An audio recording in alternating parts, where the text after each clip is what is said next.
Okay, இப்போ இந்த ICC account open பண்ணீங்க, ICC direct trading account open பண்ணிட்டீங்கன்னா உள்ள எப்படி போய் உங்களோட ஸ்டாக்கை பாக்குறது, எங்க ஸ்டாக் சேவ் ஆயிருக்கும், எவ்வளவு செலவு பண்ணியாச்சு, எவ்வளவு ப்ராஃபிட், எப்படி ஒரு ஷேரை பை பண்றது செல் பண்றது பத்தி பார்ப்போம். ஃபர்ஸ்ட் உங்களோட யூசர் ஐடி பாஸ்வேர்ட் என்டர் பண்ணணும். நான் இப்போதைக்கு ஒரு என்டர் பண்ணி காட்டுறேன். பாஸ்வேர்ட் என்ன என்டர் பண்ணோம், அப்புறம் date of birth.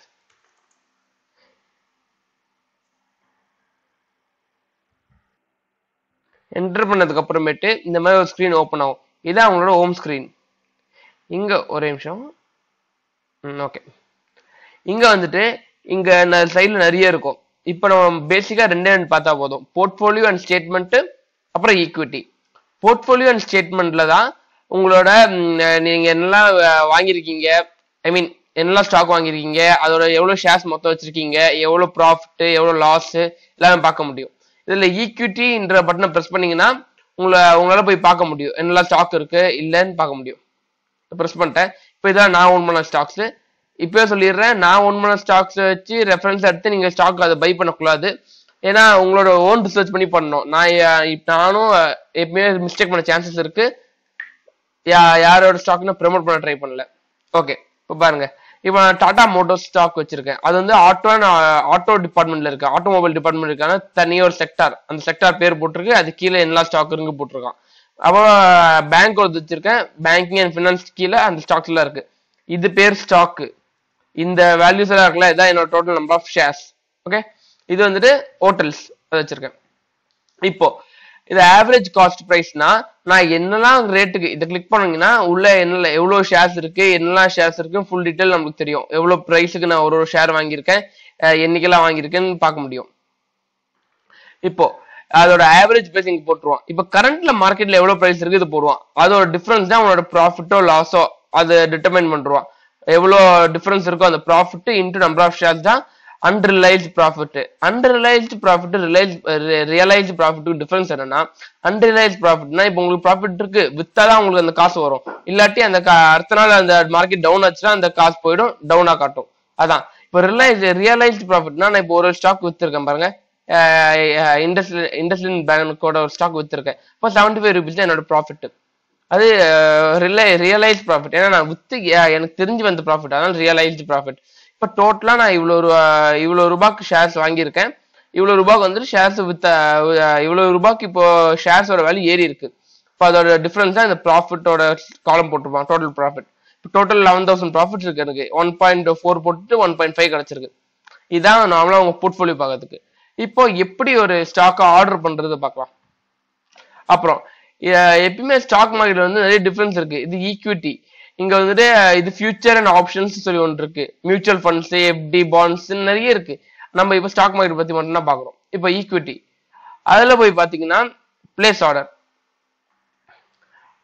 ஈக்விட்டில first allot ஃபண்டுன்னு இருக்கும். அங்க போயிட்டு உங்களுக்கு எவ்வளவு ஃபண்ட் வேணுமோ அந்த ஃபண்டோட அமௌண்ட் இங்க என்டர் பண்ணிட்டு, எவ்வளோ 1000 rupees ஃபண்ட்னா 1000 rupees என்டர் பண்ணிட்டு சப்மிட் பண்ணணும். ஆட் பண்ணணும்னா ஆட் கொடுத்து சப்மிட் பண்ணணும், இல்லாட்டி ரெடியூஸ் கொடுத்து சப்மிட் பண்ணா இங்க டோட்டல் வால்யூம் எவ்வளவு நீங்க ட்ரேட் பண்ணணும், எவ்வளவு காசு இந்த சேவிங்ஸ் அக்கௌண்ட்ல இருந்து டிமேட் அக்கௌண்ட்டுக்கு சென்ட் பண்றீங்க, எவ்வளவு உங்களுக்கு ட்ரேட் பண்ண விருப்பம் இருக்குன்னு சொல்றது இந்த இடம். இது செகண்டரி ஈக்விட்டி மார்க்கெட்டுக்காக நான் சென்ட் பண்றேன். இப்போ ஃபியூச்சர் ஆப்ஷன்ஸ் தான் தனியா சென்ட் பண்ணணும், இந்த காலம் வச்சு அப்படி மாத்தி சென்ட் பண்ணிக்கணும். இப்போ பிளேஸ் ஆர்டர். இப்போ பிளேஸ் ஆர்டர்ல போயிட்டு இதான் place order screen. Cash buy, cash sell, அப்புறமேட்டு மார்ஜின் பை அப்படி நிறைய இருக்கும். நம்ம ஃபர்ஸ்ட் இன்வெஸ்ட்மெண்ட் அதுக்கெல்லாம் பார்க்கறதுக்கு நான் லாங் டைம் இன்வெஸ்ட்மெண்ட் இன்ட்ராடே இல்லாம மிச்சம் எல்லாத்துக்குமே இதை ரெண்டு யூஸ் பண்ணுவோம். இப்போ கேஷ் பை உங்களுக்கு கேஷ் கொடுத்து வாங்குறது, அதான் கேஷ் பைன்னு சொல்றாங்க.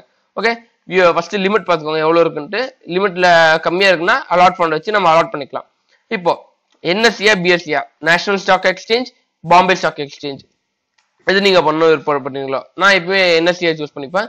பிஎஸ்சில பிஎஸ்சி ஆல்மோஸ்ட் ரெண்டும் சேமா தான் இருக்கும். இப்போ இங்க என்ன ஸ்டாக் வேணும் பண்ணணும். Okay, ICICI bank, ICICI bank. இப்போ பார்த்தீங்கன்னா இங்க நிறைய இருக்கும் மியூச்சுவல் ஃபண்ட்ஸ், அதை பார்த்து செலக்ட் பண்ணும். கீழே போனீங்கன்னா அந்த ஐசிஐசிஐ பேங்க் லிமிடெட் இருக்கா, இப்போ இதை நான் சூஸ் பண்றேன். இப்போ இப்படி வரும். அப்புறம் அவுட் சைடு கிளிக் பண்ணீங்கன்னா இப்போ கரண்ட் பிரைஸ் எவ்வளோன்னு தெரியும். இப்போ நம்பர் ஆஃப் குவான்டிட்டிஸ், எவ்வளோ குவான்டிட்டிஸ் உங்களுக்கு வேணும். ஓகே, ஒரு 10 குவான்டிட்டிஸ் நான் போடுறேன். ஓகே, இதுல 3 ஆப்ஷன் இருக்கு. இதை இன்னும் டீட்டெயிலா அப்புறமேட்டு எக்ஸ்பிளைன் பண்றேன். இது ஒரு தனி வீடியோ வேணும், இது ஒரு பெரிய கேட்டகரியா போயிடும். இப்போ டே டே மட்டும் நான் சொல்றேன். டேனா இன்னைக்கு வாங்க போறது. இப்போ உங்களுக்கு கரண்டா இருக்கிற கேஷ் வச்சு டைரக்டா வாங்க போறது. அதான். Order type market limit. Market ஆர்டர்னு சொன்னீங்கன்னா இப்போ மார்க்கெட்ல என்ன கரண்ட் பிரைஸ் இருக்கோ, இப்போ 334 இப்போ ஒரு 10 செகண்ட் ஆச்சா சொல்லிட்டு இருக்கேன். ரிவர்ஸ் பண்ணோம்னா 333.95 333.85 ஆகுதா? இப்போ திரும்ப பண்ணா ரேட் மாறிச்சு பாருங்க. இப்போ மார்க்கெட் போட்டீங்கன்னா இவங்க இந்த ஆர்டர் வந்துட்டு ஸ்டாக் புரோக்கருக்கு போயிட்டு ஸ்டாக் புரோக்கர் வந்து ஆர்டர் கொடுப்பாரு. அப்போ என்ன பிரைஸ் இருக்கோ அதுக்கு ஏற்ற மாதிரி போயிடும். அப்போ உங்களுக்கு வந்து ஏற சான்ஸ் இருக்கு, இறங்க சான்ஸ் இருக்கு. உங்களோட இமேஜின் ஐ மீன் நீங்க எவ்வளவு அசியூம் பண்ணி போட்டீங்களோ அந்த வேல்யூ கிடைக்காது. அதுக்கு லிமிட் நல்ல ஆப்ஷன். இப்போ வந்துட்டு இந்த லிமிட்ல வந்து நான் 333.5 ருபீஸ்க்கு ஸ்டாக் வாங்குன்னு சொல்லி ஆர்டர் கொடுக்குறேன். ஆர்டர் கொடுத்தனா பை நவ். இப்போ இங்க ஃபுல் டீடைல்ஸ் இருக்கும். நீங்க என்ன நடக்க போகுதுன்ட்டு இதுல ஃபர்ஸ்ட் நீங்க இது பார்த்ததுக்கு அப்புறம் ப்ரொசீட் பண்ணோம், இல்லாட்டி காசு போயிடும். இப்போ ஆக்ஷன் பை எதா பண்ண போறோம், அது பை. ஓகே. எக்ஸ்சேஞ்ச் என்எல்சி, எந்த ஸ்டாக் வாங்க போறோம், ஐசிஐசிஐ பேங்க். குவான்டிட்டி எவ்வளோ, 10. எது எந்த வழியில காசு தரோமா இல்லாம நம்ம இதுலயே லோன் வாங்கிக்கலாம். உங்ககிட்ட ஒரு 10,000 ரூபாய் கேஷ் இருக்கு, ஆனா 1 லட்சம் ரூபாய்க்கு ட்ரேடிங் பண்ணோம்னா நீங்க வந்து இன்ட்ரெஸ்ட் ரேட் நீங்க மொத்தமா 10% கேஷ் போட்டு மிச்ச காசு வந்துட்டு உங்களுக்கு ட்ரேடிங் அக்கௌண்டே காசு தருவாங்க. நீங்க வித் கவர்மெண்ட் ரீபே பண்ணா போதும். 1 இயர்க்குள்ள ரீபே பண்ணலாம், இல்ல 1 மந்த்க்குள்ள ரீபே பண்ணலாம். அந்த மாதிரி ஆப்ஷன்ஸ் இருக்கும். இப்போ ப்ராடக்ட் வேலிடிட்டி இன்னைக்குள்ள வாங்குறதுக்கு டே இந்த லிமிட் போட்டீங்கன்னா இந்த நாளுக்குள்ள வாங்கணும். அதுக்கு அர்த்தம் இப்போ ஃபார் எக்ஸாம்பிள் 333.5 போட்டேன், ஸ்டாக் பிரைஸ் அவ்வளவு கம்மியாகலாட்டி இன்னைக்கு வாங்காதது. அப்போ 330 அந்த ஆர்டர் கேன்சல் ஆயிடும். அப்புறம் அடுத்த நாள் போயிடும். அது அடுத்த நாளுக்கு அந்த ஆர்டர் போஸ்ட்போன் ஆகாது. அப்போ நீங்க புதுசா ஆர்டர் போடணும். இப்போ லிமிட் வேல்யூ எவ்வளவு ரேட்டுக்கு நம்ம போட்டிருக்கோம் அந்த ரேட்டு. இப்போ லாஸ்டா நம்ம ஆர்டர் பண்றதுக்கு முன்னாடி எவ்வளவு ட்ரேடிங் பிரைஸ் அது இந்த பிரைஸ் போட்டிருக்கான். எஸ்டிமேட் இது மொத்தம் 10 ஷேரா, அப்ப நம்மளுக்கு எவ்வளவு மொத்தமா காசு செலவாகும், எஸ்டிமேட்டட் டீல் வேல்யூ. அவ்வளவுதான். அதெல்லாம் பார்த்தா போதும். அப்புறம் ப்ரொசீட் தந்துடணும். இப்போ நான் இதை வாங்க போறது இல்லை, ப்ரொசீட் தரல, ப்ரொசீட் தந்துடணும். இப்போ இதெல்லாம் பண்ணி முடிச்சதுக்கு அப்புறமேட்டு எங்க போய் பார்க்கலாம் உங்களுது, அதான் order book. Order book press பண்ணீங்கன்னா இங்க போயிட்டு பாத்துக்கலாம் நீங்க எந்தெல்லாம் பேங்க் ஆர்டர் பண்றீங்க, எந்த பிரைஸ்ல.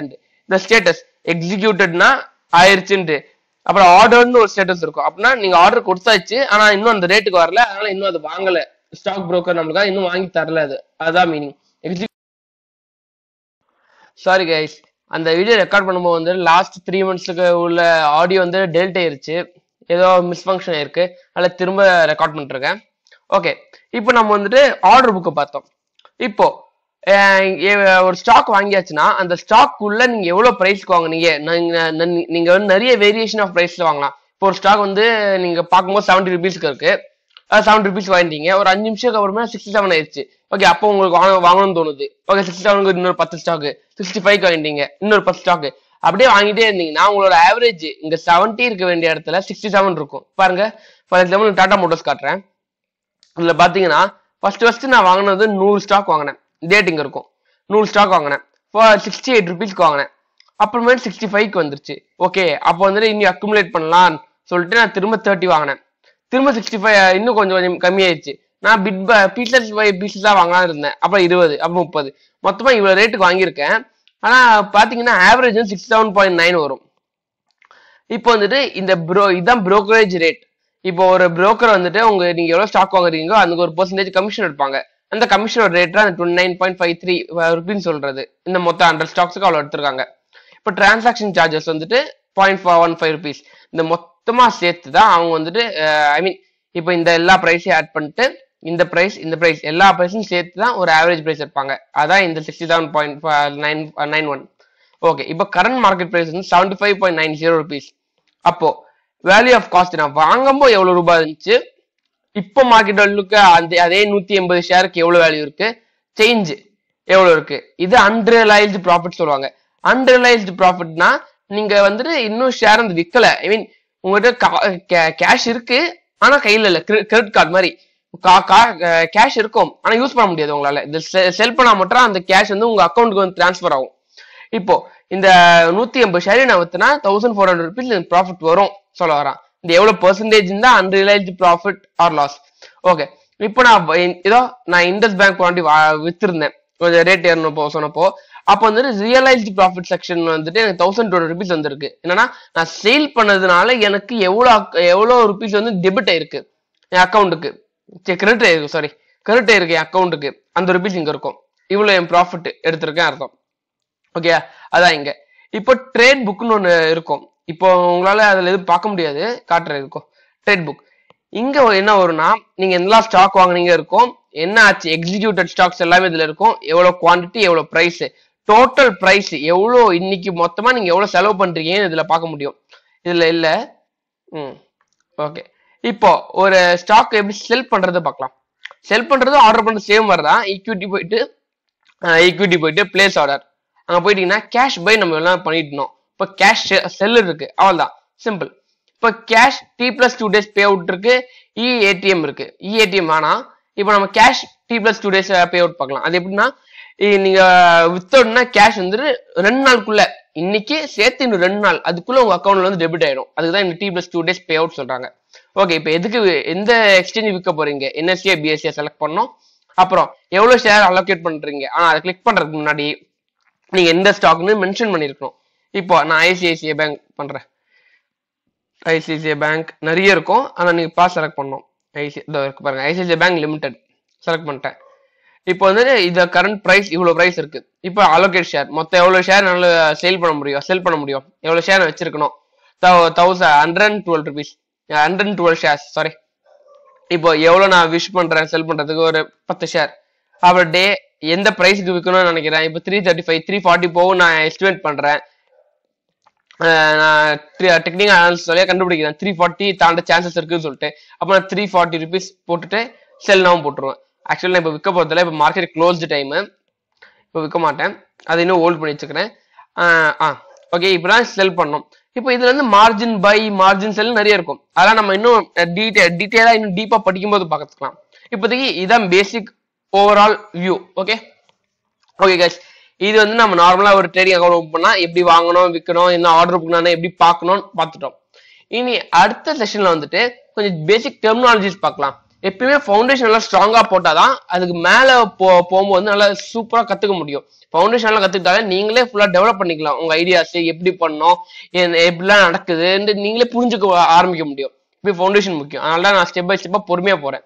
நெக்ஸ்ட் வந்து பேசிக் டெர்மினாலஜிஸ் சொல்லி தரேன். முன்னாடி வந்துட்டு நம்ம கொஞ்சம் பேசியிருப்பேன், P/E ரேஷியோ, அப்புறமேட்டு டெப்த் அப்படி சொல்லியிருப்பேன். அதெல்லாம் நம்ம பார்ப்போம் அடுத்த செஷன்ல. தேங்க்யூ.